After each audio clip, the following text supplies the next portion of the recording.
I'm gonna show you a day in the life of a business intern in the greatest city in the world, the New York City. I'm studying political science and international relations. Digital marketing. I'm a public relations intern here in New York City. An event production management intern in New York City. The area is super nice with super friendly people, a lot of shops and a lot of fun stuff to do around. And I'm eating a bagel, which is like a super New York thing to do. I have done events in the beginning of the summer, like Nike Go Skate Day. I helped out with the Picnic Festival on Governor's Island. One of the best things about my work is that we have a lot of people from different places all around the world.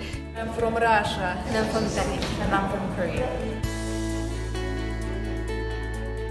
My time here in New York City has been amazing. You're going to learn so much and you're also going to have so much fun. You're going to meet amazing people. I would always tell anybody to do something that scares you because it will lead you to the most greatest discovery.